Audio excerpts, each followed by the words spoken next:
4 mistakes Scrum Masters makes in the interview.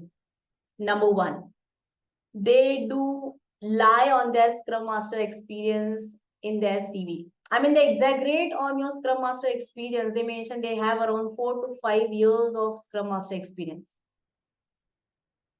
So, guys, remember, you cannot fluff your interviewer.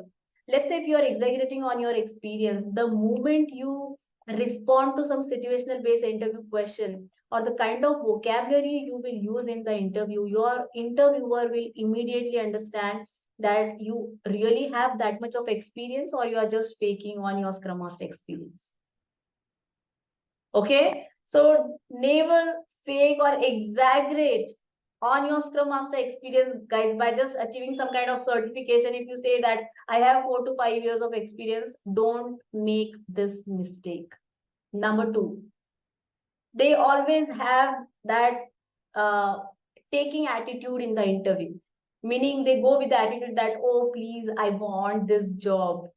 I have to answer this question. I have to answer that question. Oh my God, what will happen if I'm not in position to answer this question? I want this job. They go with this attitude. Guys, come on, wake up. You always have to go in the interview with giving attitude. How are you going to contribute in the growth opportunity of that organization? How you're going to offer them, how you're going to use your skill sets to make that organization more effective or team more effective to increase their ROI, right? So you need to have this giving attitude, how you're going to help them by using your current skill sets. And you know what? If you have this mindset of giving rather than taking that I want this job, the level of confidence you have in the interview will be very, very high, guys. And with that confidence, even if you don't know some questions, something will come out of you. So always have right mindset as well as attitude in your interview. Number 3, they scare in the interview. I mean, they always consider they are very strict and scared in the interview. But always consider interview as a part of conversation, guys. Conversation meaning just like you have a conversation with your friends, your families, right? Same way, consider interview as a part of conversation and enjoy the process. Don't be scared because interview is always a two-way street where interviewer will first ask you some questions, right? He will come to know about you. And then when you get that opportunity or when you get that question in the end, that do you have any question for me? Don't simply say no. Utilize that opportunity to know more about their organization, to know about their current agile maturity level of the organization, the practices they follow, the processes they follow, their expectations from the role which you are applying for. So always consider it as a conversation and enjoy the process, guys. Don't be too serious.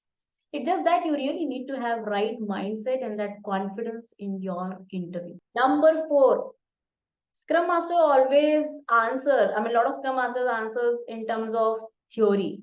I mean, they read somewhere or they watch some YouTube videos, and whenever it comes to situational based interview questions, they answer some in theoretical sense. But always remember, guys, you need to be very mindful in your interview. You need to be present in the interview rather than thinking of past or future, and you need to demonstrate your practical implementation skills by sharing your own stories or sharing your own examples from your personal as well as professional life. How you have implemented Scrum or how you are implementing Scrum or other frameworks, Kanban or other frameworks in your personal or professional life, in your current industry. How you are living those agile values and principles, right? How you are living those Scrum values, how you are using empiricism. So you really need to share these examples. You need to talk about these concepts by sharing your own examples rather than just talking about those 5 Scrum events and roles and artifacts. So always talk with by sharing some real-time examples from your personal or professional life. Don't be under impression that okay, this is something from my personal life. How can I share it? But as I always mention, guys, agile is everywhere. So even if you are sharing some stories, some examples from your personal life, it's perfectly fine. All right. So I hope you found this video useful. And if you found it useful, please do like, subscribe. Thank you so much for watching this, and I'll see you in the next video.